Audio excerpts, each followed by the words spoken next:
So, ladies and gentlemen, imagine having an agency where you didn't charge clients at all. And what I mean by that is you made all of your money through commission or percentage of ROAS. Well, that's what we have right here. We have an agency incubator student who actually, and this is a self-proclaimed title, is my slowest success story. So you're gonna find out very shortly a little bit about Josh's story. And he came into the process thinking that he would be my quickest success student, right? That was his goal. Funnily enough, he didn't sign a client for 18 months. And I have so much respect for him. The fact that he just kept chipping away at it for a year and a half. To be honest, I don't even know, from the point of getting my first client to my second client, it was 6 months. I don't know if I would have been able to hold off for 18 months without even getting a client full stop. And now he's at a point where he's making $7,000 a month profit with his agency. And really it is a testament to what happens when you stick at the process and you, rather than being results orientated, you're action and process orientated. So ladies and gentlemen, you are in for an absolute delight today. I'm going to go ahead and roll the student interview now. Ladies and gentlemen, welcome back to another student interview. We are joined today with potentially a member of Agency Incubator who has one of the coolest names I know, Joshua Sparks. Nice. a hell of a lot cooler than my name. But anyways, Josh, first of all, thank you so much for taking the time out of your day to hop on this and share your wisdom. There are some, as I said, one thing I love about these student interviews is, first of all, I love it when a student does something outside of what I usually advise. And I love digging deep into that. And especially when obviously it's something that is quite clearly working for them.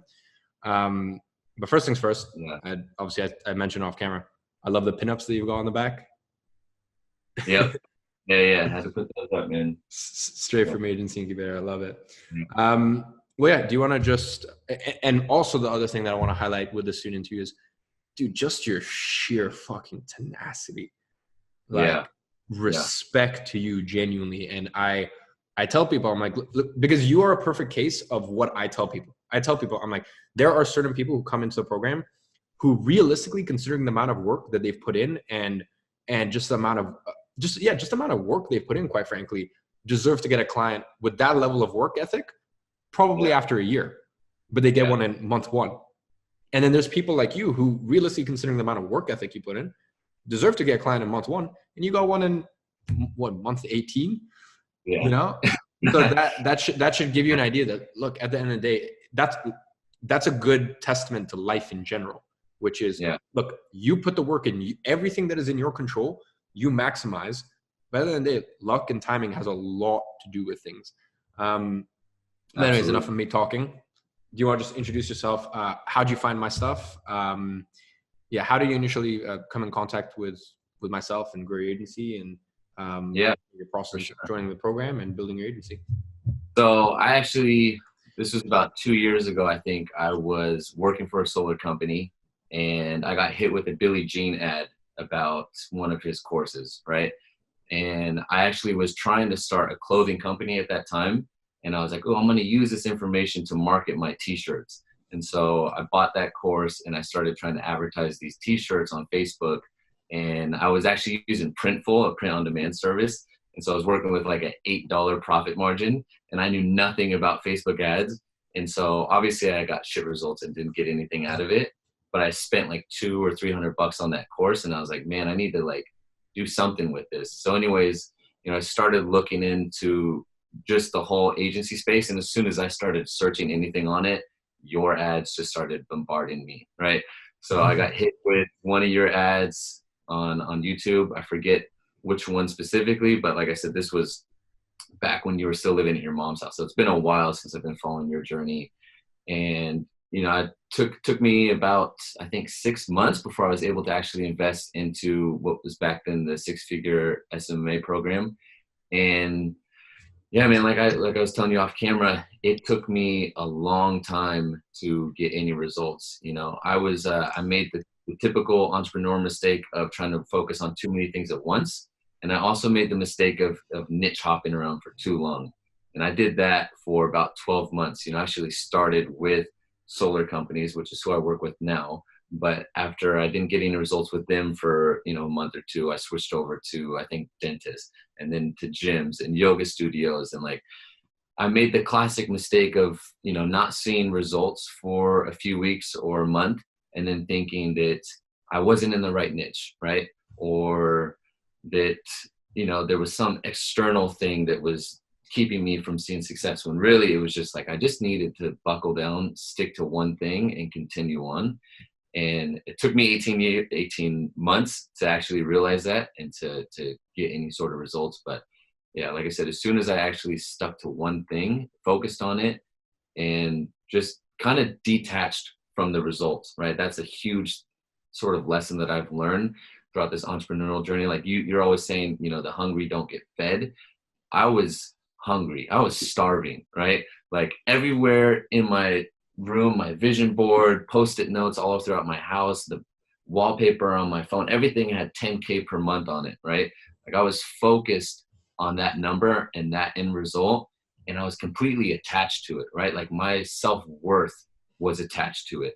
And until I got that result, I didn't feel worthy of much, really, honestly, like not.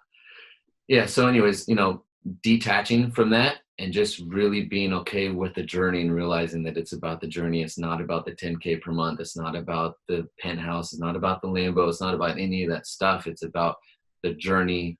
And, when I finally kind of made those revelations in my head, that's when things started to kind of happen for me.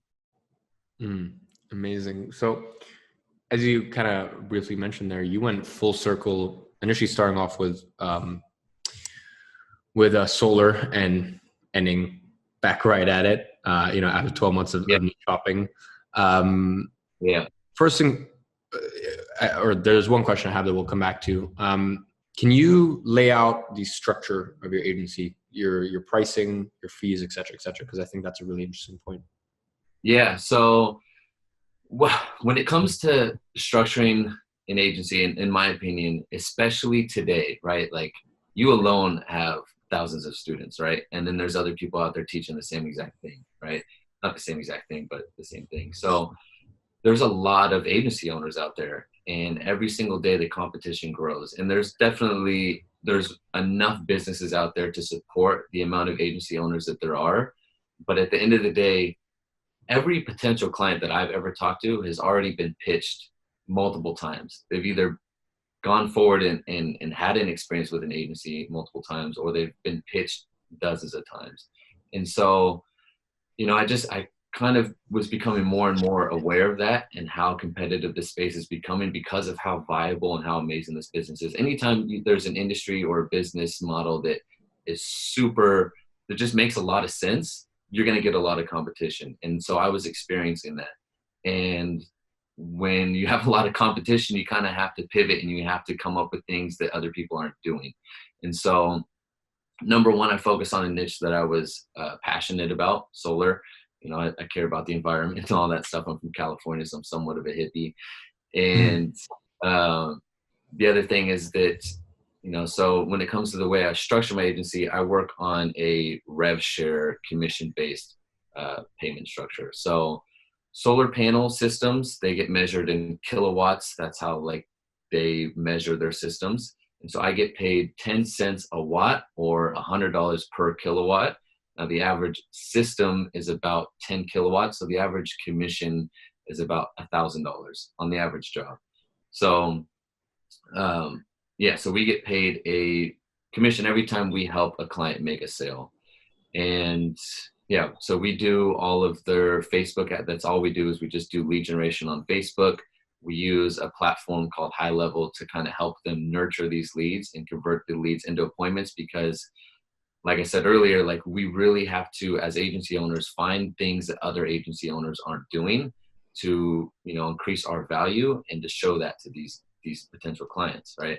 And so I noticed that everybody out there is providing leads, but nobody's really helping the customer make any money, right? At the end of the day, you can't take leads to the bank, and leads are great only if they convert. But if a lead doesn't convert into actual dollars into their bank account, they're not going to pay for them any longer, right?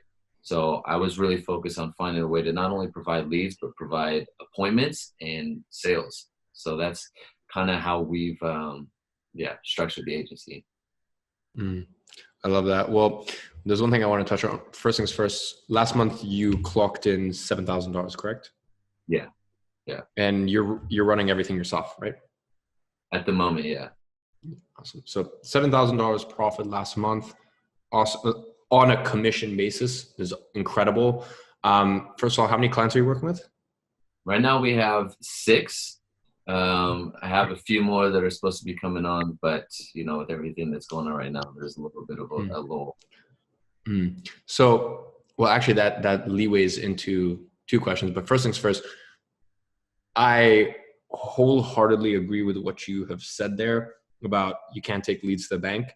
And I think, to be honest, when you're a novice / intermediate agency owner and you're within that first year or so, you need to have very strong expectations with clients that, hey, I'm bringing you the leads, but then I can't close those leads for you. And you need to have that strong expectation with clients. Within that, I'd say within the first year. From there, it's like, because I even realized this with my agency. Look, at the end of the day, the KPI that we're optimizing for is, overall purchase conversion value. Like, we have that pure number at the end, how much was spent, how much was made, both with our info product clients and our e-commerce clients. But in beginning of, I kind of had the shift Q4 of 2019, and it's been something that I've been thinking a lot the past 6 months and transitioning. I realized, I'm like, Iman, you can either bitch about the fact that your client has a really shitty automation, and you could be making a lot more money, and you could be making a lot more money for the client if they spent some time fixing that automation, or you could just fucking fix the automation for them. So I spent 2 days and I built out an entire entire automation side of ActiveCampaign, and all of our info product clients get it. Well, actually, I say that, not all of our info product clients. Basically, we've done that. We also have 5 template emails that any client can send. They can you have to plug in certain stuff. Like, it's totally evergreen. In the past 6 to 9 months, I've created 6, 7 documents for my clients. We have a total cheat sheet on increasing landing page speeds, and even just taking like images and compressing them down so landing page speeds are quicker, both for e-commerce and info product clients. And we've created all these cheat sheets and all these resources because I realized, Iman, unless the intention is you are going to do a 2-day webinar build for this client and charge them £25,000, you can either protect your ego and say, oh no, but yes, we're making them account total. We're making them a 2x return on ad spend. Let's say it's an info product business. Yeah. Or you can go, well, you could get that to 3x. And as I said, a lot of our clients are base plus percentage of ROAS. So it's in our best interest. So it's like, you can either have that ego protection that's like, well, no, that's where my responsibility ends. Or you could just shut the fuck up and do it for them. And at the end of the day, benefit more. So that's something that, I think as you become a more mature agency owner, I think you have to take on this radical responsibility for everything. And there's also, it's different outwardly versus inwardly. You see, with our clients outwardly, we still say, this is where our responsibility stops. Outwardly, we set that expectation. But inwardly, we're going to go through, if it comes to it, we're going to go through their webinar and give them webinar feedback. We're going to write some emails for them. We're going to go ahead and help them improve their landing page speeds. We're going to go ahead and help them improve their automation, because in the day, it's in our best interest. Even if we don't have a percentage of ROAS, if we can improve that and then that client stays on extra couple months, what that does for our bottom line is crazy. And that is coming from someone who, as I said, is always 50% of our clients are base, 50% are base are just retainer, and 50% are base plus percentage of ROAS. With you, where you're in a game where you're just taking percentage, like you gotta be 100% responsible for everything. It's Absolutely. In your best interest. So that's something that I would say when you're starting, don't impose that on yourself because it's too much stress as an agency owner. In my opinion, once you've been in the agency game for a year, you just you got to mature a little, and you got to start, looking yourself in the mirror and going, okay, am I going to protect my ego and go, well, no, I got them lead. And even if the leads are solid, Or are Hmm. you going to go, yeah, the leads are fucking solid, but at the end of the day, they're not following up with them on time. And I can either complain and bitch about it and, keep a client on for 3 months. And then once the 3-month minimum is done, they haven't made money because you haven't educated them on how to follow up with the leads and close those leads. Or you Yeah. can just do it and keep that client on for 12 months. Like, what do you want to do? So I think that's a very, very good point you made right there. My next question to you is, when you said that you're making 7K, I was expecting you're working with like 2 or 1 clients. So my question to you is there a big disparity between the client that brings in the most in terms of commissions? And have you ever thought about like, so, out of 6 clients, surely there's that client that makes 3K a month and that client that makes 2K. Like, surely, have you not Yeah. thought about like cutting some of your clients or? Absolutely. So that's kind of what I've been learning and growing through for the last 2 to 3 weeks, is realizing, just to kind of also touch on what you were just saying, that, um, I know that the leads we produce will and can convert if we and the client provide or not apply the right sort of follow up and lead nurturing strategy to these. The problem is that, not all clients are the same. Right. And so we've had some clients that are like, man, these leads are amazing. They're super cheap. Like our numbers are amazing. And then there's the clients who have been like, what's going on with these leads? I can't get anybody to answer the phone. And so it's been a huge learning curve. This whole thing is, of course, it's been a huge learning curve. But in the last few weeks, that's really what I've been trying to kind of just dial in and figure out, because one of our clients right now accounts for more than half of that 7K. Okay? So if you do that math, the other ones essentially aren't much, right? And it has nothing with our service. It has everything to do with the client. And yeah, so that's really, it's the whole 80-20 principle. Obviously 20% of our clients are going to bring in 80% of the revenue. And I'm pretty sure that that's pretty spot on, at least for our agency here. So yeah, absolutely. Really been thinking about how to, just how to kind of look at the right relationships that we have with the right client and how we can just multiply that, right? And then get rid of the other ones that aren't as valuable. So, you know, I still consider myself still a pretty novice agency owner. And, I think that that's just part of the learning curve. In the beginning, you're eager to take on anybody and everybody. And, when I go through the discovery calls, I do ask, 15, 20 questions to see where they're at as a company, see if they're really somebody that I can help out. At the end of the day, though, I think I've been a little too lenient, and I've brought on a couple people that in the back of my mind, I was saying, they're probably not the best fit, for us as a solar company agency. We prefer to work with clients that have like a very professional, built out, dedicated call center, somebody or a team of people that can really manage these leads. Because I think with any industry, the average amount of times you have to follow up with somebody is like 5 to 7 times, right, before you can get a sale, or in this case, get an appointment. And we've had clients in the past who will call the lead one time, the lead won't answer because they're probably at fucking work, and the client will text back or respond, hey, this lead is shit.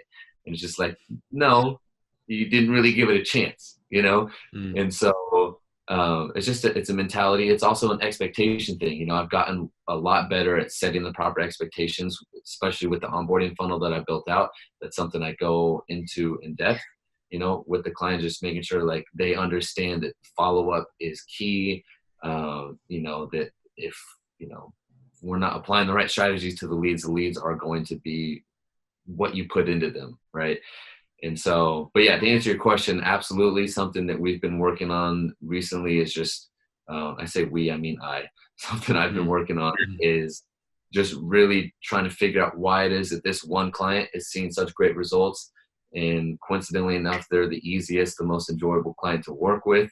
Obviously. So yeah, trying to figure out, yeah, like I said, how to multiply that relationship and find 10 more of those, because this one client has the potential of being a whale. We've already, for the main client right now, we've already produced them about 600K in revenue. and that equates to about 15K in rev share for us, and we've been paid out for about half of that so far. So that client right there, yeah, we just need to find 8 to 9 more of those, and hopefully hit the 7-figure a year mark. When you say you produce 600K in revenue, what are they actually taking home from that? Their profit margin is around 10-15%. So, 60, Okay. 70K or so. So 60 to 90K. Yeah. Yeah. 60 to 90K. Okay. So you're taking, and you take, so 25-ish% of that. Yeah. Okay. Yeah. Understood. Perfect. So Josh, tell me, what does a average day in your life as an agency owner look like? So, but even before finding you, man, I've always been, I think I just got really lucky with the family I was born into. I've been a vision board person my whole life. I've been a reader my whole life. I've been a meditator for a while. So, as of lately with the time change, I started waking up at 5:30. Prior to that, I was waking up around 4:30. I spend probably too much time working on, like personal development. I spend the first 4 hours of my day like not doing anything work related. Like I said, I meditate, I read, I journal, I study my SBA sheet, I work out, I take a cold shower 50% of the time, and I eat a solid breakfast. It's really cold out here in California, so those cold showers are fucking rough. But I tried. Just out of curiosity, do you find a correlation? Because for me, there's such a strong correlation. If I don't meditate or take my cold shower, there's such a strong correlation between days that I don't do one of those two, and the quality of my focus and productivity that day. So yeah, is there any correlation between that cold shower, the days you don't take a cold shower, or you kind of wimp out, or you're like, you know what, it's cold. Let's just do a lukewarm today, and your productivity and your focus later that day? Absolutely, man. Just in general, at least taking like an hour to yourself a day. Not waking up and jumping on your phone, not waking up and jumping on your computer and answering client questions. Taking that hour to just be with yourself, whatever it is. Meditating is not for everybody. Reading might not be for everybody, but regardless of what your thing is, take an hour to spend that with yourself. And the days that I don't do that, which is pretty rare, but the days that I don't do that, it's like a downward spiral. It's hard to kind of get back on track if I don't start my day off right. So, yeah, but to answer your question, in all honesty, I work on my agency for probably, I want to say 20 hours a week, like max, not a lot. Like not a whole lot. The campaigns, as far as the actual ads management, I have that down to a T. It's pretty just, rinse and repeatable for me at this point. Out of curiosity, by the way, if you were managing, let's say, 2 clients that are producing the most amount of income rather than the 6, how much would that weekly number go to? Probably like 6, 7 hours a week. It's crazy, bro. It is insane. At the beginning of the journey, I was working another job. And so the amount of time I spent on my agency, the amount of outreach that I was doing, it was tough, right? 60-hour weeks all the time. But now it's a lot easier. And as far as like outreach goes, I actually have been able to really slow down on my outreach. I don't do a lot. My main methods have always been Facebook groups and just cold messaging on Facebook. That seems to be the best way for this niche myself. But yeah, it's crazy when you start to get results, and the less hungry you get, the more opportunities seem to flood your way. It's like I've had clients hit me up, people that I reached out to on Facebook like months ago when I was starving, right? And now that like I have enough to keep me busy and I have enough revenue coming in to keep me fed and all that, now it's like kind of nonstop. Like every week or so, I'll get hit up by an old lead that I reached out to or a referral from somebody. And so I don't do much on outreach anymore. So that's probably why I don't really spend that much time on my agency at the moment, at least. Okay, amazing. Um, very interesting. 20 hours a week. If you brought it down to your two highest producing clients, 7 hours a week. Very, very Yeah, like, interesting thought. they're very easy to work with, man. I know that's you know, there's obviously something to do there, right? Like I need to figure that out. Mm. And man, it took you 18 months to sign a client. What would you say to someone who's 90 days in and they're about to give up?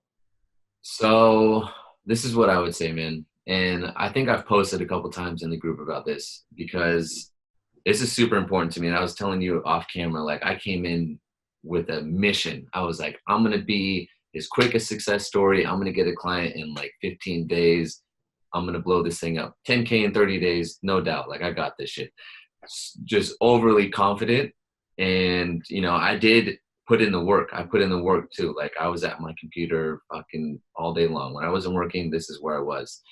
And it just didn't happen for me, man. Like it just didn't happen. And I was wondering, like, what the fuck are they doing? Like, what are these kids doing? Because I'm 26, I'm older than I think your average student is. And I was like, what the hell are these fucking 18-year-olds doing that I'm not doing?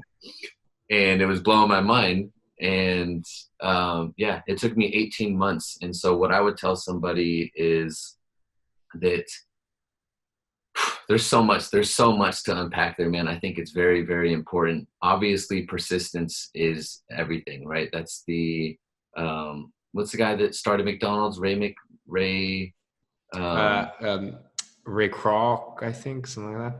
Yeah. So in the beginning of that movie, there was a quote. I don't even know who the quote was, but it was something along the lines of like, you know, just intelligence is only worth so much, right? There's so many people out there that with intelligence that don't amount to much, right?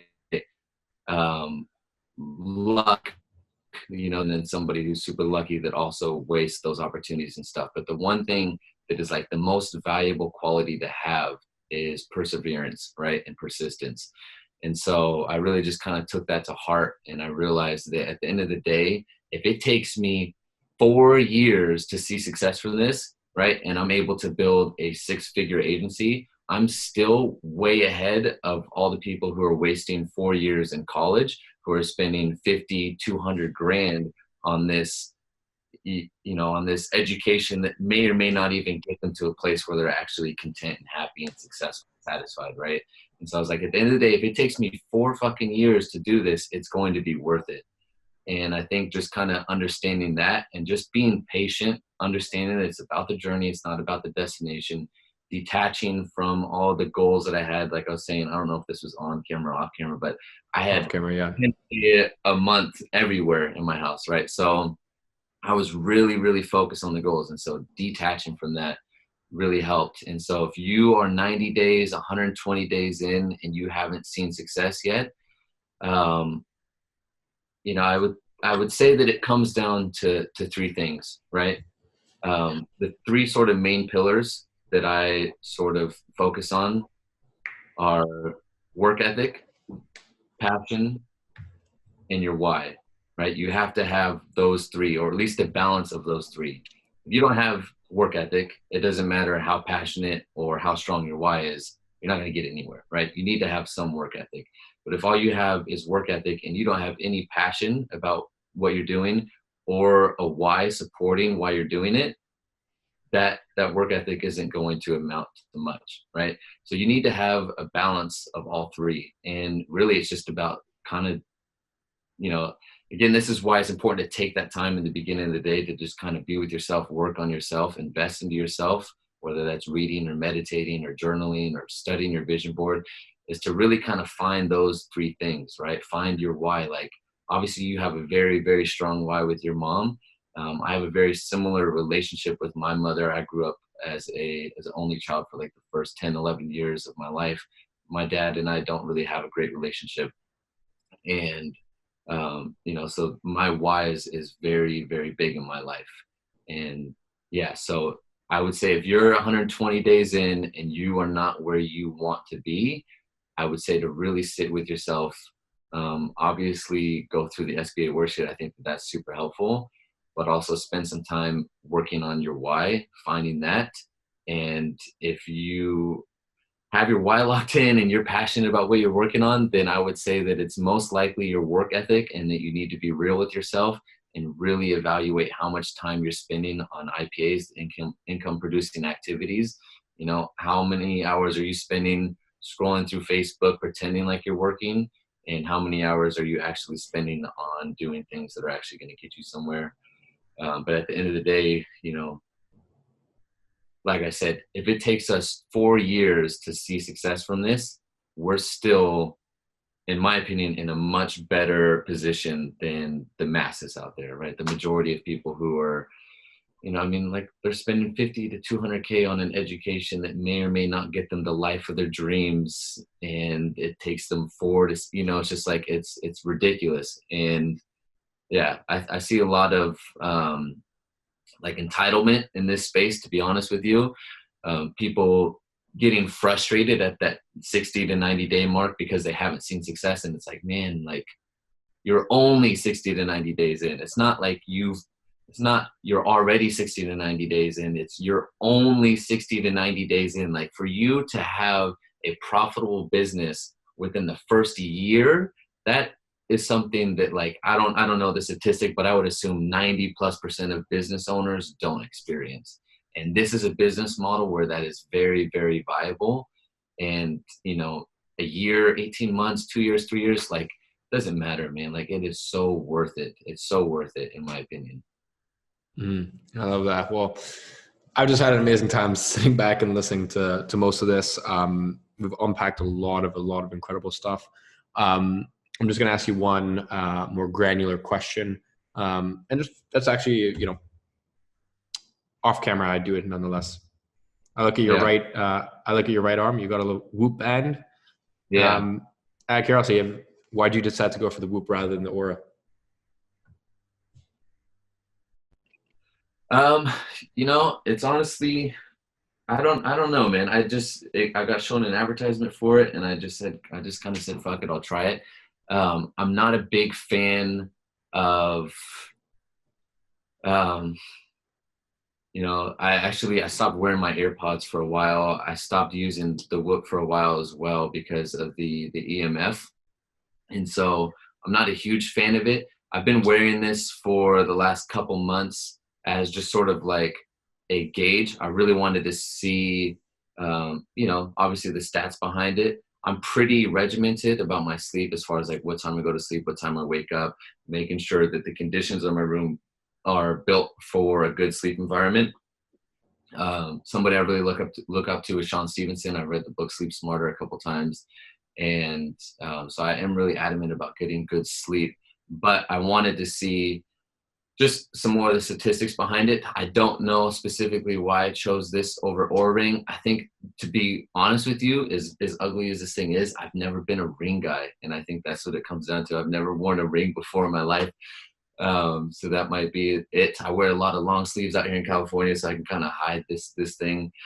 And yeah, so that's probably it. But yeah, I think that that's obviously another super important factor of success, is just making sure your health is on point. Like if you're trying to work off of 4 or 5 hours a night of sleep, you're just not going to perform efficiently.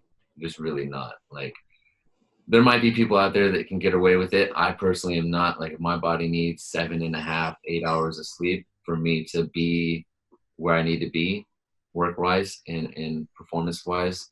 And yeah, this just kind of helps you see, you know, like I think I posted this in the group as well, because I think I was at like a 92 sleep efficiency rate, and just really helps you see. So like on the days where, you know, this will show you how much strain you get throughout the day.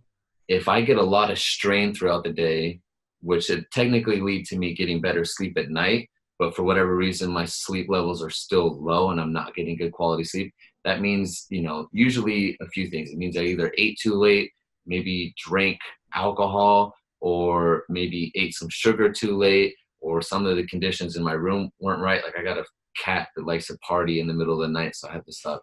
I had to lock him out of my room. But anyways, like just, you know, it kind of just helps you see the different little nuances that make a big difference. Amazing. Well, yeah, dude, once again, I can't thank you enough for taking the time out of your day to share some wisdom. As I said, I love, I think we dove deep into a lot of nuanced stuff. And as I said, like, dude, you got grit, you got determination. 18 months is, I don't even know if I would have been able to do 18 months. So yeah, that's actually I pride myself on now, because at the beginning, like, I was focused on being your quickest success story. Now I think it's almost probably safe to say that I'm your slowest or longest, which is an accomplishment, you know? Hard to fucking put 18 months in without getting paid, you know? And yeah, so I guess that's my claim to fame now. I'll take it. So we have that. I'll put that as the title. Grow your agency, slowest success student. Anyways, lots of love, dude. Appreciate it. Yep, likewise, man. Thank you.